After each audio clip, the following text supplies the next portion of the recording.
السلام عليكم. ازيكم يا رجاله؟ عاملين ايه؟ يا رب تكونوا كويسين وبخير وتعاونوا في احسن حال.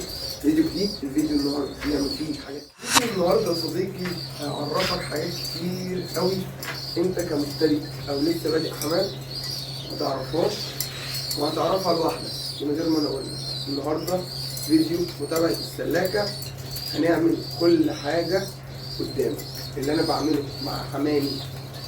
اي حاجه بحطها للحمام، اي حاجه ميه بقى في اكل، كل ده هنتكلم عليه النهارده. معانا منتجين ممتازين جدا جدا جدا في الفيديو ده للخصوبه.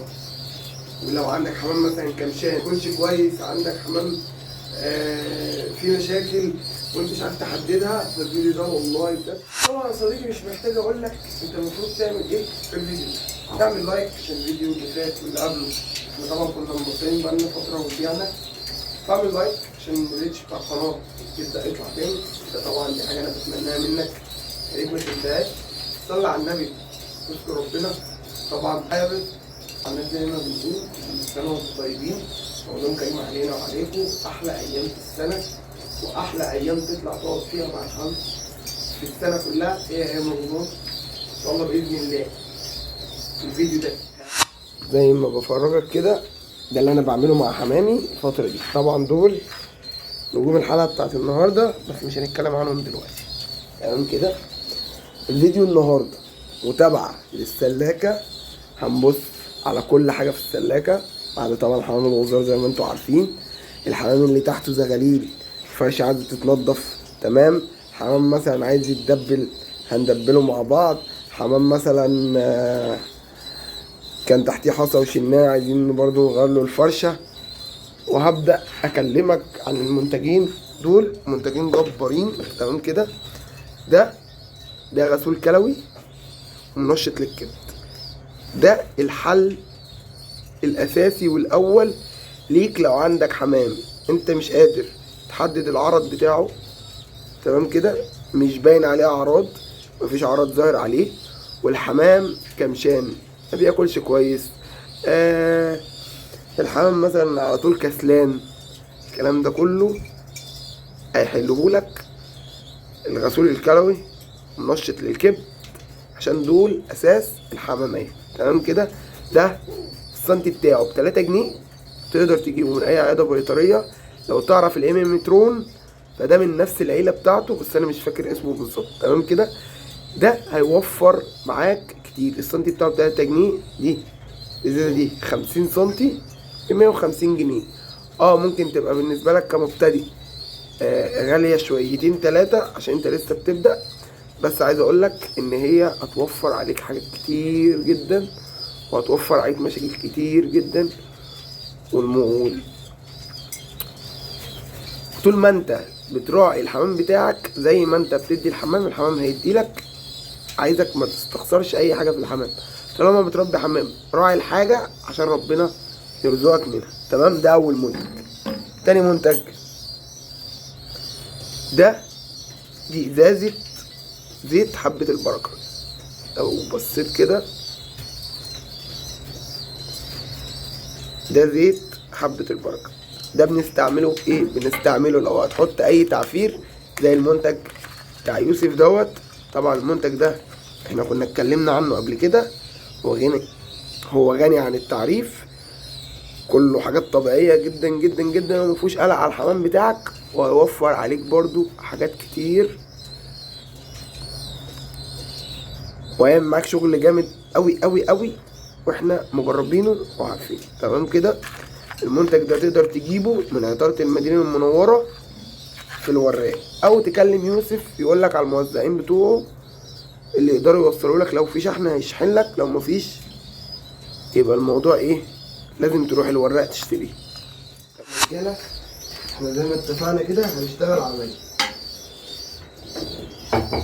بص، اغلبيه الناس اللي بتشتغل في العلاج او بتحط اي فيتامينات، املاح، اي حاجه بتحطها للحمام بيهدر ميه وبيهدر علاج كتير بسبب ان هو بيستخدم العلاج غلط، تمام كده. يبقى اول حاجه هنستخدمها ان انا دلوقتي مثلا كاسلام بنص 10 لتر، تمام كده، في المكان بتاعي. لو هحط اي حاجه في الميه للحمام لازم اول حاجه اعطشه اقل حاجه 8 ساعات، ولو تقدر تعطشه 24 ساعه مفيش مشكله. دي اول نقطه. النقطه الثانيه ان انت تقسم الكميه اللي انت بتمسقها. يعني لو بتمسق 10 لتر فاحنا هنمسق 5 لتر، دول 5 لتر. تمام كده. اول حاجه ال 5 لتر دول هيوفروا معايا ايه؟ هيوفروا معايا مضاد سموم وغسول كلوي، لان انا هاخد 2.5 سم بس. تمام كده. دي اول حاجه، يبقى دي اول فايده. خلينا بس ايه، نغسل السرنجه، نضف السرنجه كويس. تمام. انا كده وفرت علاج، بدل ما احط 5 سم عشان ده نص سم على اللتر، بدل ما احط 5 سم لا انا احط 2.5، يبقى انا كده وفرت دبل الكميه. يعني انا لو جايب 50 اكني جايب 100 سم. تمام كده. طب ايه تاني؟ انا بس ايه هعمل بلون السرور.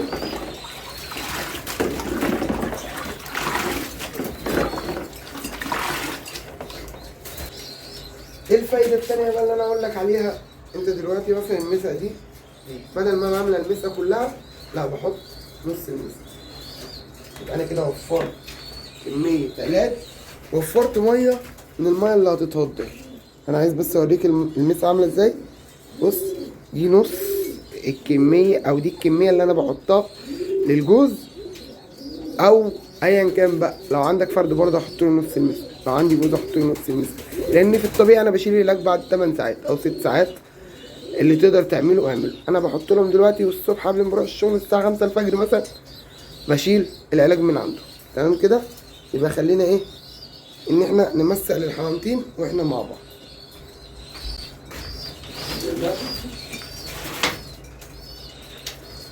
كده انت وفرت علاج، ولما تيجي بكره تملى المسق او تشيل المسق الصبح مش هترمي ميه كتير عشان انت اصلا مش حاطط ميه. تمام كده. يبقى دي اول حاجه احنا عملناها، نمسق للحمامتين بسرعه كده وانتوا معانا، وبعد كده نبدا نخش على جوز نبص عليهم ونشوف هما محتاجين ايه.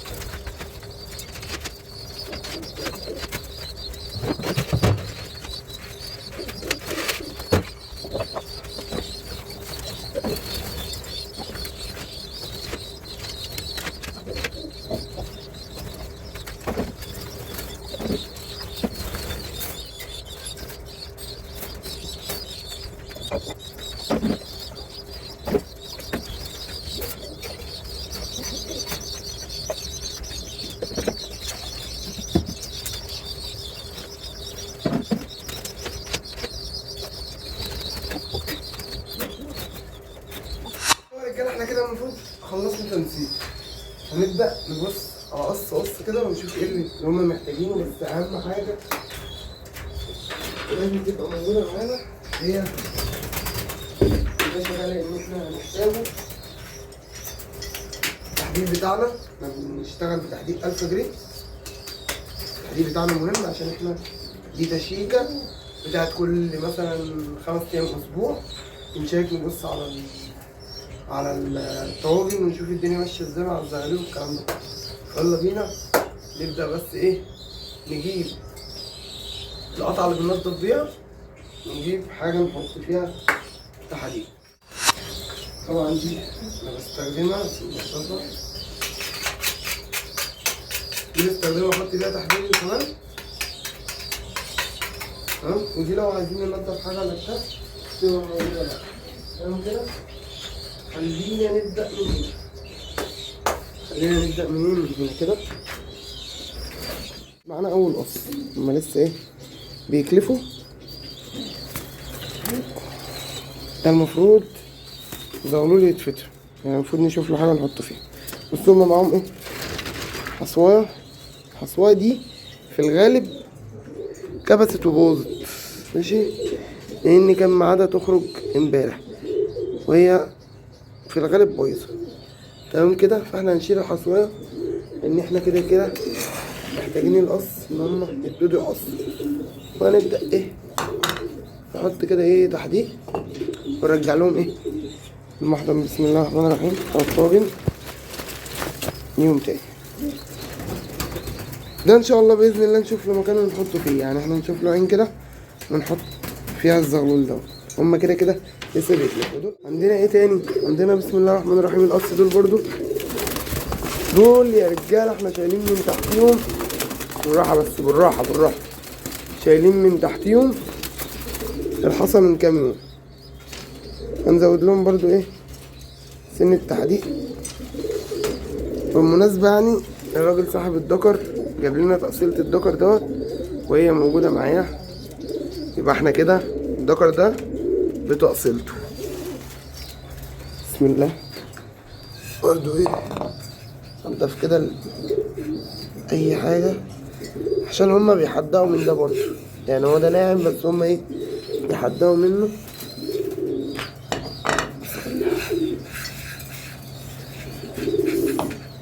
ده كده ايه تاني قص.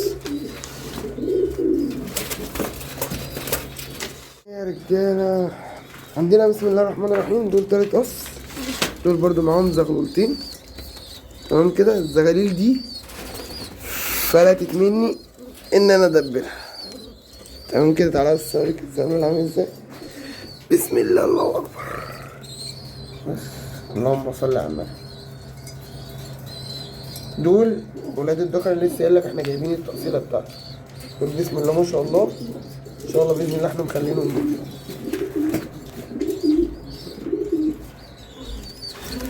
فدول من غير يعني من غير ما نطلع الطاجن كده نجيب ايه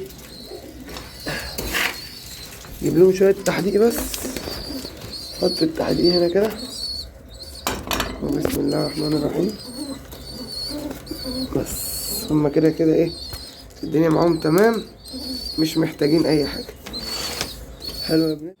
عندنا معلم الاخ مارادونا برضو احنا شايلين من تحتيهم الحصى البلاستيك عشان خاطر احنا لقينا الحمام الغزار. فدول برضو ايه محتاجين شويه تحديد. حلو كده. دي بقى الحمام يحدق ويروق على حاله عشان خاطر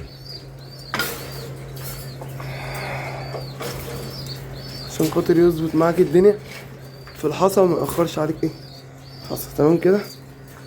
ايه تاني شايل من عنده يا عم اسلام؟ القص دول برضو شايل من عندهم الحصى امبارح. انت لغايه دلوقتي لسه فاكره ان في حصى تحتها. هما عندهم الحصى عندهم التحديق 100 100. ما اعتقدش ان هما محتاجين تحديق كده. برضو القص دول النتايه كانت راقده على حصى بلاستيك. برضو احنا ايه بنروق كده عشان خاطر ايه الحمام ما يأثرش معانا. طول ما انت مش مقصر مع الحمام ما يأثرش معاك. تمام.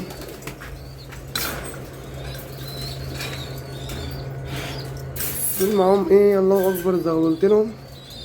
والله حرام فيكوا الذبح. بس يلا بص الحمام اللهم صل على النبي. هنا انت بتروق على الحمام بتاعك. هنا كده الحمام بتاعك ما يأثرش معاك في حاجة. يبقى احنا هنا ممكن نحط له شوية تحديق عشان خاطر ايه. بص يا برنس التحديق دي فيها كمان بذور واحنا كده كده بندي بذور لوحدها. ناخد يا عم. ايه تاني يا عم اسلام؟ ايه تاني؟ القص دول برضو كل الحمام ده لسه بيكلف. بص دول بقى ايه التحديق عندهم خربان. بص عندهم تحديق ناعم بس ايه كله زبل. احنا هنعمل كده ونديهم شويه تحديق ونروق عليهم شويه تحديق ببذور كده والدنيا جميله. كده كده التحديق ما بيخسرش. لو ما كلوهوش هيبقى محطوط. بص انا عايزك تتفرج ما شاء الله تحديق ممتاز بتاع الفا جريتا الله اكبر. تمام كده.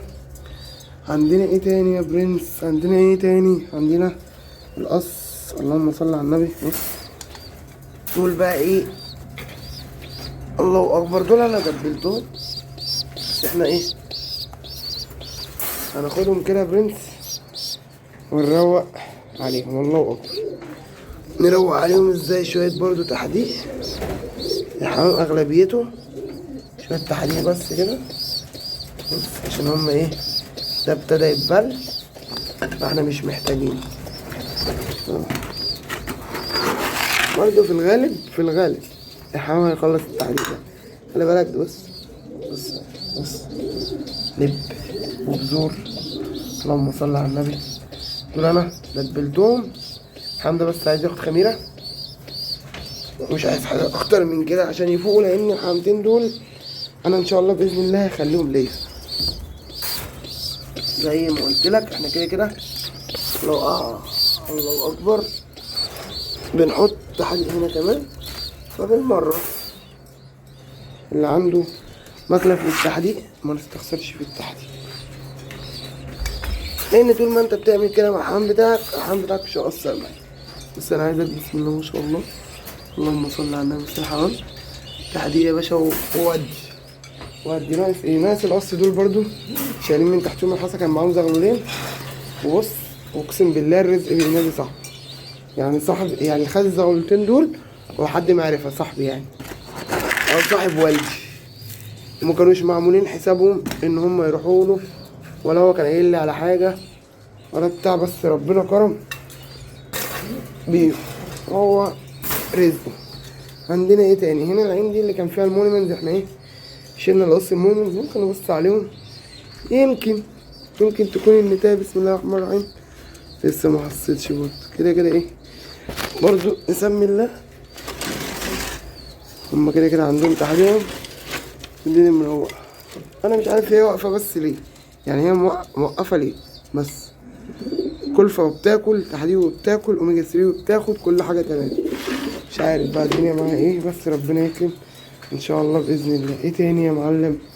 ايه تاني؟ بص انا عايزك، بص الله اكبر، بص كله بيحدق ادي اهو، القص الاولانيين على اليمين بيحدق، الله اكبر بسم الله ما شاء الله. سمي الله كده واذكر الله، ولو وصلت معايا لحد هنا اديني لايك متين، لايك وكومنت، مش عايز اكتر من كده. بص بقى يا معلم، دول ايه حلويات اخر حاجه في الفيديو، ماشي؟ دول بص الزغلول وقع فين، الزغلول وقع ورا، بس ده ضعيف شويه، هما بيأكلوا واحد ويسيبوا التاني، فدي برضو لقطة احنا ممكن نعمل فيها حاجة حلوة. احنا ممكن ناخد ده كده، ناخد الزغلول ده، ناخد ده كده تمام، نحطه هنا كده، نجيب له طاجن نحطه، هو يقعد بقى ايه يستقنيص لحد ما ننده عليه تمام، عشان التاني ياكل، يعني ده كده ايه واخد حقه وزيادة. دول مش هيتدبلوا النهارده، ندبلهم ان شاء الله بكره. ناقص المعلم الزئرد ده، فاحنا نعمل ايه؟ نعمل كده بص رد الحمام ده، احنا عايزين نساعد معاه، ماشي؟